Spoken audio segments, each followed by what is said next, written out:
So first, I want to thank Andreas for the invitation, but also in particular Julie Coughlin and Dave Hanlon at Quanterix.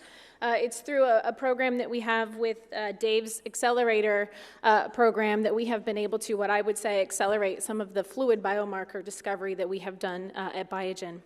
So before I talk about some of the data associated with that work, I'm just going to introduce some of our focus that we have ongoing at Biogen, as well as our definitions and where we're trying to spend a lot of our focus in developing novel biomarkers. I did want to just comment that at the moment, Biogen is committed to studying neurology and developing novel therapeutics in the space of neurological disease. In particular, we are targeting Alzheimer's disease, ALS, as well as Parkinson's disease. And in particular, in the space of Alzheimer's disease, amyloid and tau are our two main targets, as is very common in the neurodegenerative AD space, as well as in ALS, both a concerted assault on familial and sporadic ALS. And then finally, trying to develop new targets, both biomarker endpoints as well as therapeutic targets in all three of these neurodegenerative diseases. So before I jump into some additional background on our biomarker classification, I just wanted to emphasize that at Biogen, we are actually committed to biomarker discovery. What we're trying to do here is invest in biomarker discovery and development as early as you possibly can to partner and pair with our programs as they progress through the pipeline to be as successful as possible. And one of the things that we've observed and I've identified over time is that this innovation is inversely proportional to validation. Oftentimes, validation can get in the way of developing novel biomarkers and can get in the way of innovation. Novel targets rarely have validated biomarkers, qualified or validated, and oftentimes when you're developing those novel targets, you should be developing the biomarker activities alongside of those novel targets. We have a critical investment in developing these biomarkers alongside the development plan. So it's not just about the safety and tolerability that you might see in a phase 1, it's also that critical investment in the biomarker endpoint. So as we heard both in the neurology panel from this morning, but also from Jessica, it's important that you define the biomarker that you're talking about. The term biomarker is used interchangeably in a number of different ways, but biomarkers are used for a variety of different purposes. So before I go through some of the data that we've generated with Quanterix, I want to define Biogen's classification of biomarkers. We bucket biomarkers into three main categories: pathway biomarkers, disease biomarkers, and safety biomarkers. So with respect to pathway biomarkers, we're specifically talking about biomarkers of target engagement or a pharmacodynamic response. So this could be in a healthy volunteer population or in a diseased population. This biomarker tells us that our drug of interest is getting to the target region and having the biological impact that we would expect. Disease biomarkers can be used either for patient enrichment, patient selection, and or to track with disease progression over time. And then finally, safety biomarkers. Not just are we interested in identifying the right patient population and the right treatment response, we also want to be able to use biomarkers that will help us to identify when an individual might display a safety event. And I think it's important that although the talk today will focus on the work that we've done in the fluid space, we are agnostic to the modality. I mean, we are interested in fluid-based measures to identify novel biomarkers, preclinical and clinical imaging to identify novel biomarkers, as well as human physiological devices. So in the case of Parkinson's disease, wearables would be one example. Just a couple schematics before I get into some of the data. We do feel strongly that biomarkers will enable early proof of biology. And so as you can see depicted here, whether that's nerve muscle physiology, visual evoked potentials, EEG, imaging, whether tau PET, amyloid PET, fMRI, or even CSF fluid endpoints such as A-beta, tau, alpha-synuclein, and some novel ones that we'll talk about today. The questions that we're hoping to answer by engaging in this early proof of biology, as I've mentioned previously, did the drug engage the target? Have we selected the right dose? So not only are we looking for confirmation that our drug has impacted the target, we want to know if we can use that biomarker then to identify doses for our subsequent trials or even second cohorts that might give us a greater or changed response. And finally, did the drug impact the biology of interest? In addition, not only are we interested in the good questions I just mentioned, we're also interested in identifying the right subpopulation of patients. From our current aducanumab drug in Alzheimer's disease, we've identified that there's a particular particular population of patients that are going to respond to that therapy. Using that patient selection criteria, we've had success in our current early clinical trials.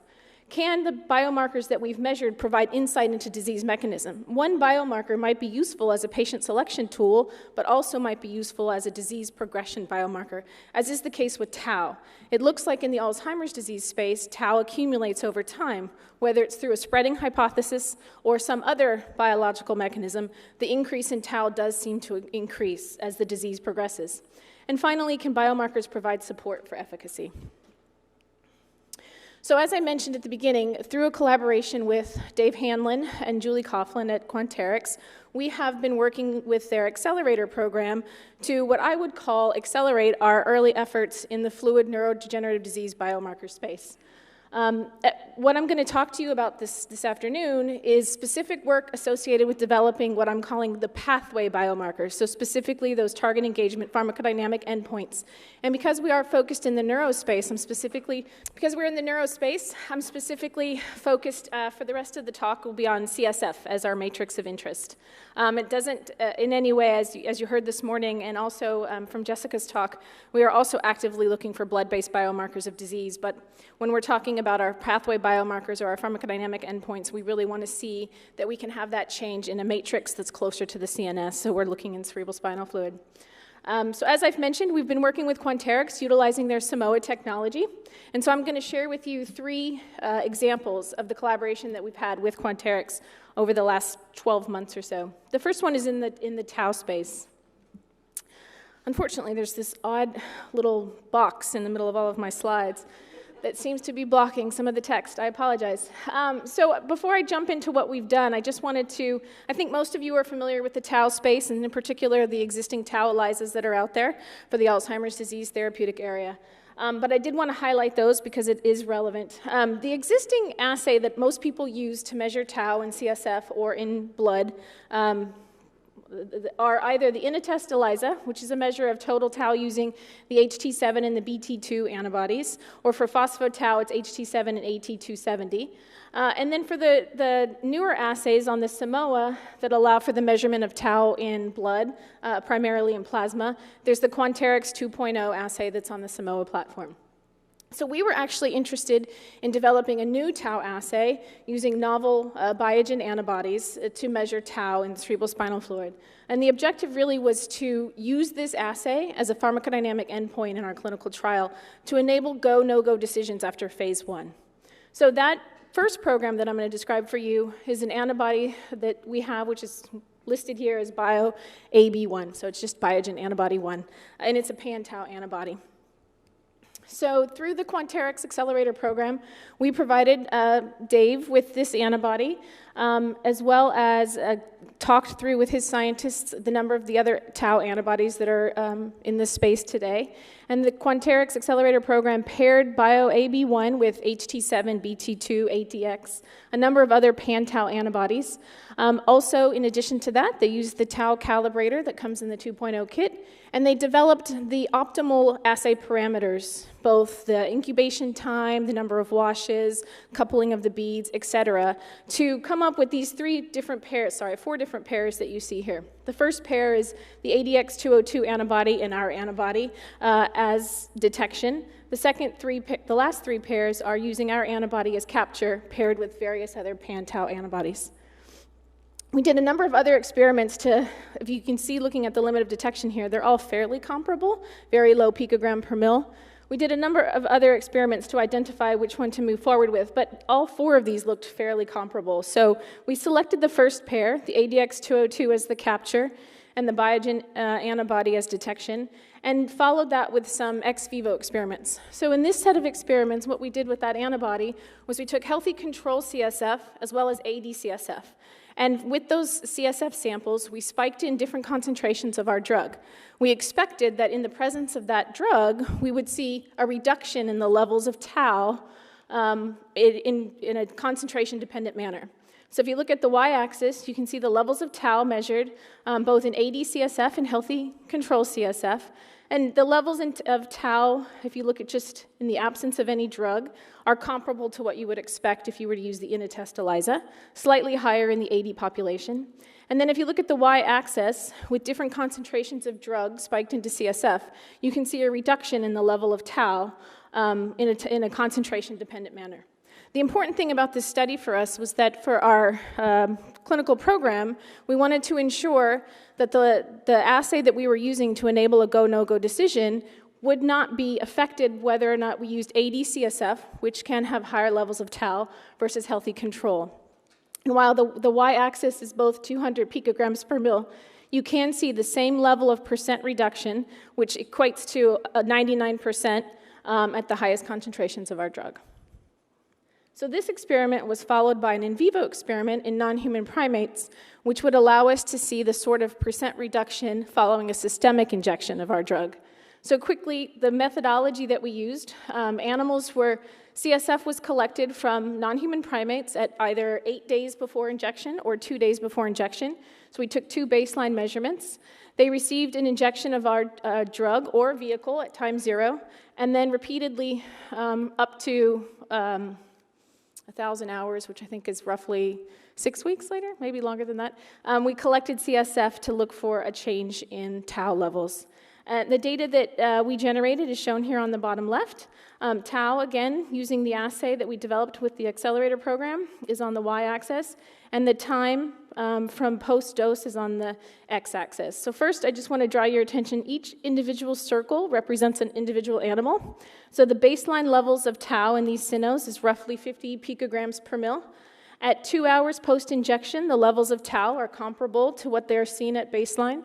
However, at 24 hours and persisting through 168 hours and starting to return to normal at 248 hours is a reduction in tau. So using this assay, we were able to confirm in CSF that administration of our drug would reduce the levels of tau, providing us with a measure of target engagement and pharmacodynamic response. So the second example from the tau space that I'll provide is not as straightforward, and unfortunately we've run into a number of challenges. The second activity, we needed to develop a novel assay to measure phospho-tau. The existing phospho-tau assay that's in the literature and in the commercial space is against tau 181. We needed to develop an assay for a different epitope than what's published. So working again with the accelerator program, we provided them with an antibody. In this case, it's Biogen antibody 2. They did very similar activities to what they did for the pan-tau assay. They paired Biogen antibody 2 with a number of pan-tau antibodies. Unfortunately, as is the case when you're developing a phospho assay, there's no good calibrator or standard available to use in assay development. We did explore a number of different activities. We took recombinant tau and incubated it with known kinases that are thought to phosphorylate tau at this particular epitope. Unfortunately, the levels of tau phosphorylated at that epitope were too low to use as a calibrator. We developed peptides with New England peptide that are supposed to bind both the epitope of interest for us as well as the tau antibodies that are pan-tau antibodies. But unfortunately, to date, none of those activities have been successful. So we do not yet have a calibrator that we were able to use in this assay development. So instead of using a recombinant protein or a peptide, we decided that we would, so that we didn't delay assay development, we would use transgenic mouse brain. There are a number of tau transgenic mouse models available, and most of those tau transgenic mouse models express the phosphorylated tau of interest at very high levels. So we used brain lysate from the tau transgenic mice as our endogenous control, as well as different concentrations of that to come up with a calibrator. So through Quanteric's accelerator program, we screened multiple antibody configurations against the phosphopeptides and the transgenic brain. We selected the best performing pair based on that data with the endogenous positive control, and then we moved forward and we tested both healthy volunteer and AD-CSF. So before I show you with the CSF data, I wanted to just highlight again this approach to developing this assay in the absence of a calibrator or the absence of a standard. So as I mentioned, we used brain homogenate from tau transgenic animals. And the brain homogenate is depicted here in this Western blot. So animal number 1 has phospho-tau levels that are elevated. Animal number 2 also has phospho-tau elevated levels that are elevated, but not quite as much. So we use the brain homogenate from these animals and then determine the total concentration of tau as well as the total concentration of phospho-tau in these brain homogenates. From those brain homogenates, we developed a standard curve based on the total phospho-tau 181 levels. And so you can see the curve here as generated. So from this point, again, in the absence of a better calibrator, we used the brain homogenate to move forward to see if we could determine any signal that was BLQ or above background relative to the brain homogenate as our calibrator. So next we tested AD-CSF, both AD-CSF as well as healthy control CSF. We did 2 different sample sets. The graph on the left, you can see that in the first data set that we saw, it looked like there was a slight elevation in terms of AD-CSF levels of this particular phospho-tau epitope. And in fact, it looked like there was a multimodal distribution relative to healthy controls. Of course, we wanted to repeat that and see if that phenomenon was in any way believable. And we ran a second set of CSF, and there was absolutely no difference between healthies and AD. And I also have to point out that these ADs and healthy CSF samples are the red dots here on our calibration curve. Again, it's a calibration curve using brain homogenate, so it is suboptimal. But regardless of that, you can see that these levels are all BLQ. They're all basically at the limit of detection. So they're very low levels, basically at background. And because of the lack of the calibrator or the standard, this project is especially challenging. At the moment with Quanterix, we have halted efforts until we can come up with a better calibrator, and we have a number of activities ongoing to do so. But even in the presence of a better calibrator, it's hard to determine whether or not we can even push that sensitivity level any lower to be able to see a meaningful measure of tau in AD and healthy controls. So the final example I will describe today is a program associated with a novel biomarker of interest to us, and that's targeting ataxin-2. Ataxin-2 is a protein that's involved in spinocerebellar ataxia. Mutations in ataxin-2 can cause spinocerebellar ataxia. So in this particular program, it's very similar to what we've done before. We provided Quanterix with 3 commercially available ataxin-2 antibodies. We provided them also with partially recombinant protein as well as an ataxin-2 fusion protein. And in this particular case, because we had no evidence that this protein of interest would be present in CSF, we also provided them with positive and negative cell lysates as controls, both positive and negative cell lysates as well as knockout tissue. So the first task was to have the accelerator program screen the number of the different antibodies that we provided using our positive and negative controls as well as our recombinant proteins. After that, they selected the best performing pair and then continued with the assay development and optimization. And then finally, we provided CSF samples from a particular neurodegenerative disease as well as healthy volunteers to see if we were able to measure the levels of this protein in CSF. So in terms of the assay development, when we first started these activities and provided the cell lysates, we provided both positive cell lysates as well as a negative control, which is a knockout tissue. So if you look at the graphs, these 3 graphs are basically representing the same cell lysates. The red dots are knockdown tissue, and the blue dots are positive tissue lysate. The 3 different panels are the 3 different antibody pairs that we explored. In the case of the top right, it's antibody 2 as the as the capture, as well as the detection antibody. In the bottom left, it's antibody 2 as the capture and antibody 1 as the detection, and then a third pair, 2 as the capture and 3 as the detection. So the first thing that you might note from looking at this graph is that we were expecting to see a reduced signal in the knockout. The 2 graphs on the bottom left don't show any sort of reduction in the knockout tissue. If in fact, the levels in the positive lysate are actually below the levels in the knockout lysate. So the only antibody pair, and there's another point that's off the curve here, the only antibody pair that actually showed a reduction in terms of the levels in the knockout tissue was antibody 2 as capture and antibody 2 as detection. So we moved forward with this antibody pair. In addition to doing some other optimization, we also explored another calibrator. In this particular case, it was an expanded fusion protein with a GST tag, and as a result, we were able to expand our curve and produce a limit of detection for this particular analyte at 0.65 picograms per mil. You can see the absorbances over the concentration of the standard here on the right. And then finally, using this new assay, we tested some neurodegenerative disease CSF as well as normal control CSF, and we're able to confirm the presence of ataxin-2 in CSF samples with a slight slight reduction in the neurodegenerative disease of interest. So the results from this experiment demonstrate that in our 20 CSF samples, we are able to detect ataxin-2, and the assay optimization for this particular assay is ongoing and will be used in our clinical program going forward. And I think to summarize, I just wanted to, again, share with you 3 different examples of assay development activities that we have undertaken with Quanterix and the Quanterix Accelerator Program to what we're calling accelerate our fluid assay development activities at Biogen. I think we have a couple examples of some successful activities, as well as an example of what I would call a more challenging activity in the phospho-tau space. It's possible that this is challenging not because we don't have the right reagents, but because the levels of this particular analyte are just not present in CSF.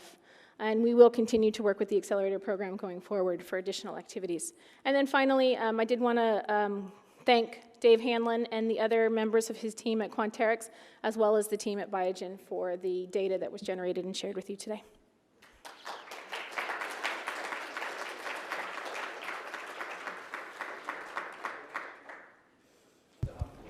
Do you have any estimate of how much better the sensitivity is regular to regular ELISA?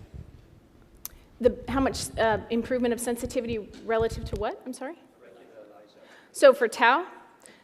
Or, so in terms of just the assay developments that we've done, we have not done a direct comparison of, let's say, our pan-tau assay relative to the INATEST assay. However, if you just compare the work that Quanterix has done in terms of the improved sensitivity, it's on the order of 300 to 1,000-fold improvements. But we have not done that comparison for these novel assays.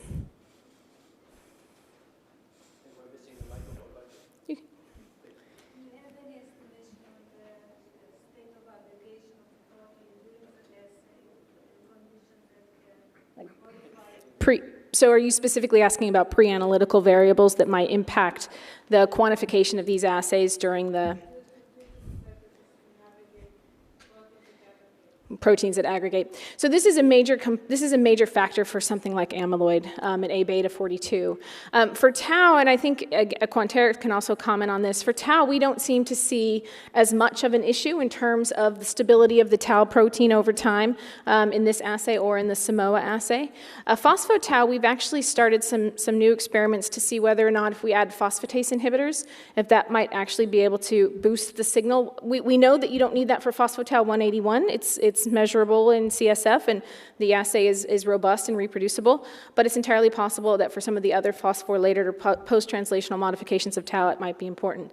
So that's something that we're just started. With respect to ataxin-2, we don't know yet, but so far it doesn't seem to be impacted.